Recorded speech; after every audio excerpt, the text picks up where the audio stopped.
wee bird. Oh. Okay, I'll leave you be. Alright. And, well, hello and welcome. What are we on? We are on day 21. Wow. 3 weeks in, end of the third week. This is, so I was wondering what to do with forward bends to finish off the week, sort of pointed loosely at them. And the decision is all the forward bends that we've done, or all the new ones anyway. So let's crack on. Let's take a little check of the time. Right. Okay, that and a haircut. Anyway, Tadasana. You know what to do with the feet, yeah. With the heels, active legs, lifting it up, and just take the time to find this.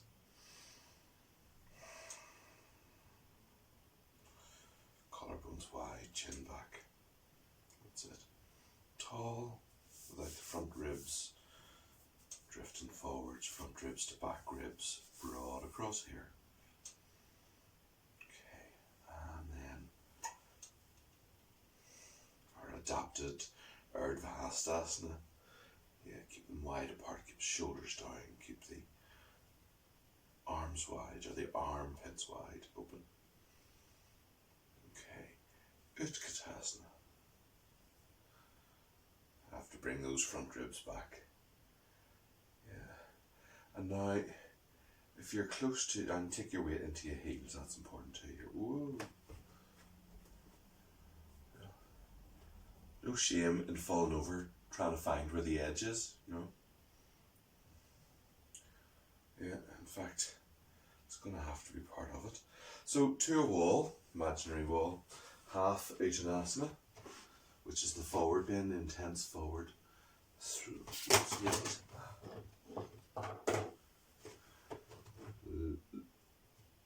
Loosen the ears there, okay. And then take a hold of the elbows, lengthen forwards. Oops, daisies. And down. Actually, grab a belt. Remember we did this, just the perspective of this on the foot. So instead of coming lengthening down, take a time to do, it's like a standing Paschimottanasana, the one we did sitting down. Collarbone stay wide. Length through the spine. You can bend my knees a little in order to try and take that way. Yeah, and try and maintain it as I straighten the legs. Sorry, I'm craning my neck there. I can feel the discomfort.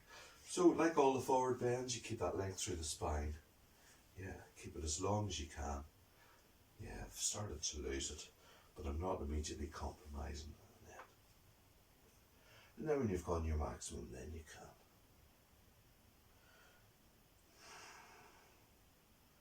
And I'm using the exhalation to help let go into gravity there. Okay, Uttanasana. Yeah, and then full to the floor, that's right. Okay. And from here, belt to one side, hands forwards, feet back. Downward dog, Adho Mukha Svanasana. I'm going to take the mat initially. Sit bone tie. You can go one leg at a time. Yeah, I'm trying to bring the shoulder blades onto the back ribs. Broad across the back. Wee tendency to over push the shoulders, or over push the ribs. I've also a wee tendency to say random body parts and the wrong asanas sometimes. There you go. There we go. Adho Mukha Svanasana. Okay, and come up. Feet wide apart for Prasarita Padottanasana. It's a wide-legged standing forward bend. So let me just give myself some height to come to. Just don't know if you're hearing that little crack in the hip there.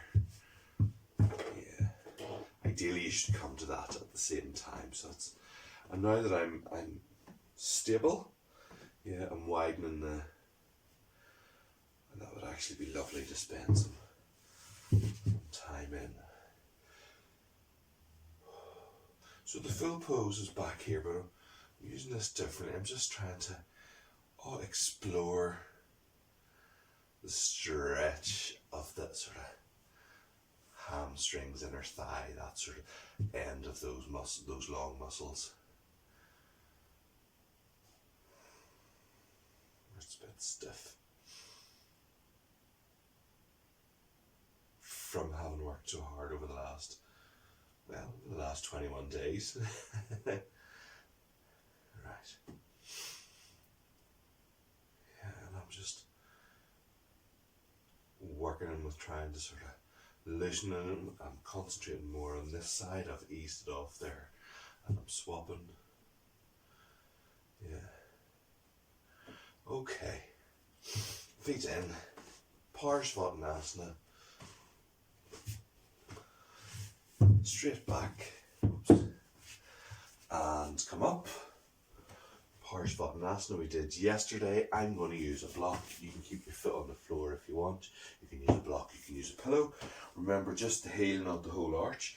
And the foot, instead of pointing, if that's straight ahead, it's like 30 degrees-ish out. You know, don't get, mostly forward. Yeah, you can get caught up in the detail of this. Right, active legs, hitting the hips towards the front. I'm going to take some time to encourage that movement in the pelvis and use that to help. It's bringing this into, because it wants to do that. It's sort of too long here to get any kind of, so tilt down. Yeah, you're naturally starting to lift here. Yeah, okay. I need to take advantage of that, you know. I'm going to keep the elbows in and the chin back, exhale.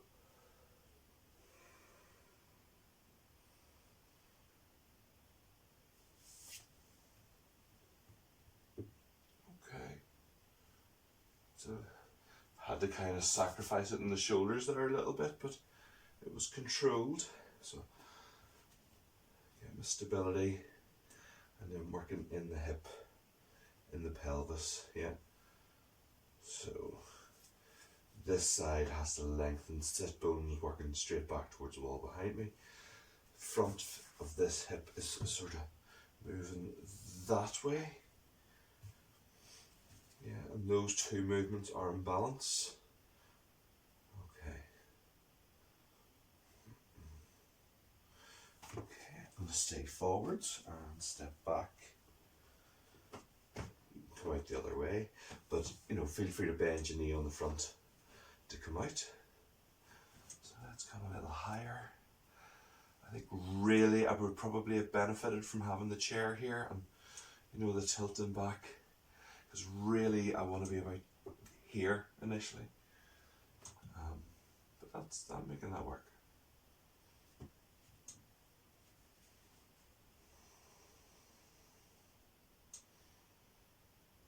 Okay, and I'm going to bend that to come out. Right, and a block to sit on. Bivista Konasana. Ah, okay.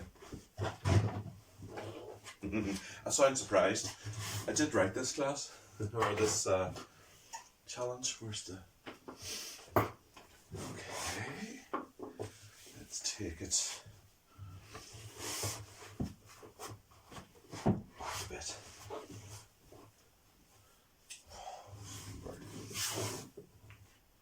Those go away. Oh, goodness.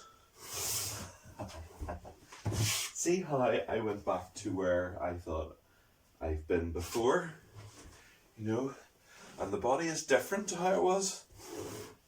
Just did that unthinkingly, and I know that's how easy it is, but I was reminded by the the memory of the work.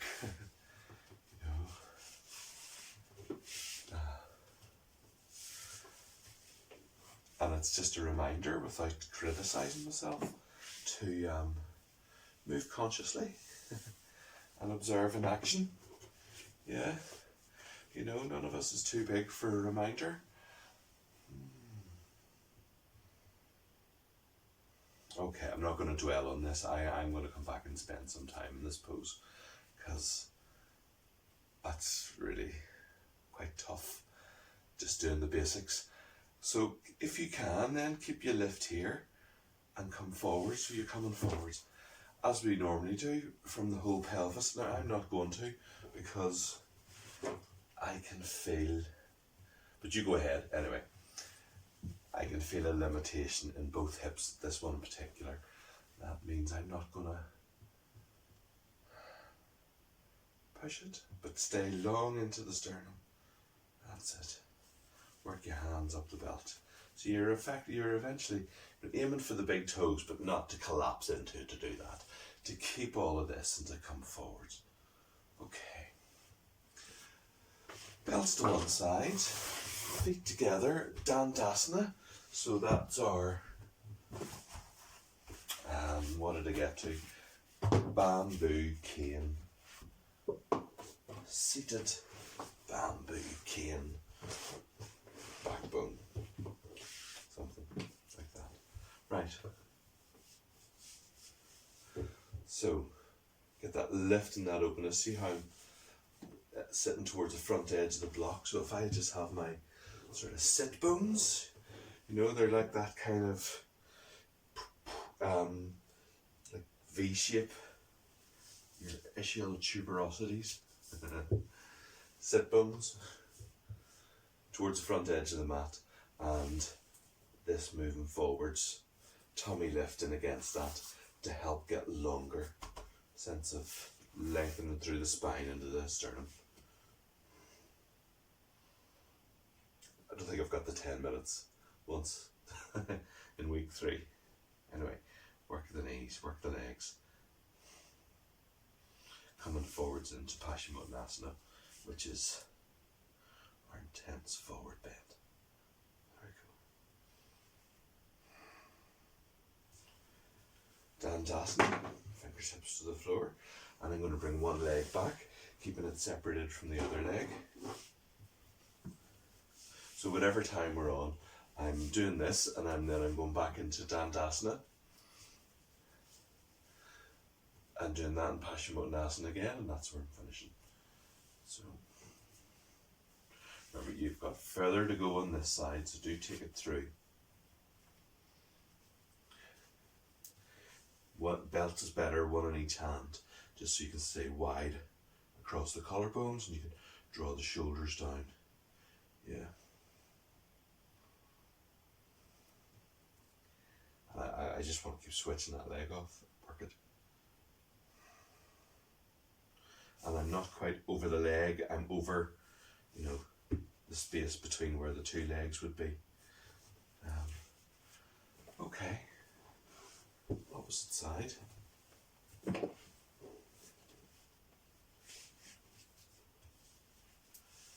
we go, and from the start.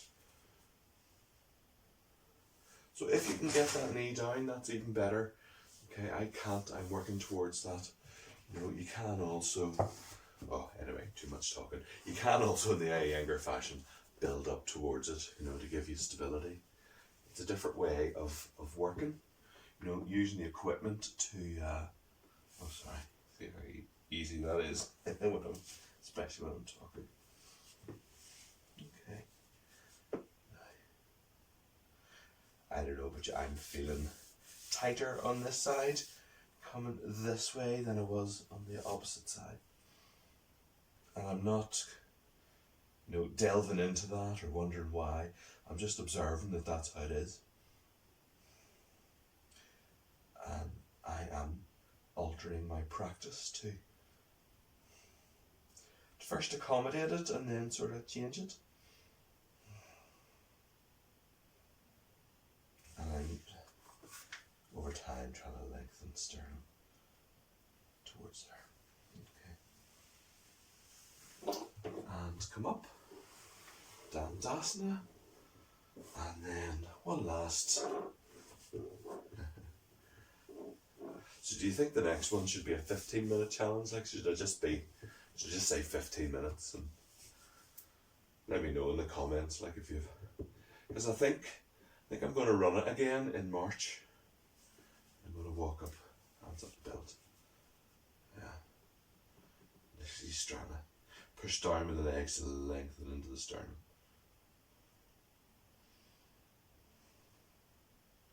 And you know, you do lose it in the back, you can see there, but hopefully I'm losing it from the bottom further up. Okay, I've come a long way in this. In, you know, the 3 weeks, I think the body remembers some element of proficiency. Yeah.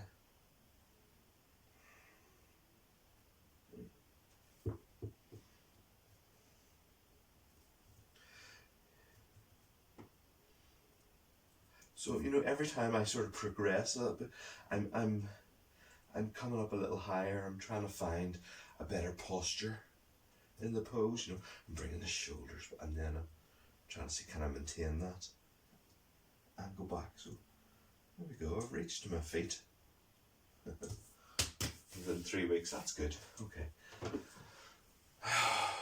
There's no guarantee that I'll reach them tomorrow, but the trend is towards longer hamstrings. Right. Okay. I hope you enjoyed that. Congratulations, getting to the end of week 3. Tomorrow starts week 4, and so it's the last 10 days, really, isn't it? I'm gonna dip my toe in teaching some back bends. Yeah, but you have to promise me you're going to be good to yourselves. All right. Anyway, congratulations, and I will see you tomorrow.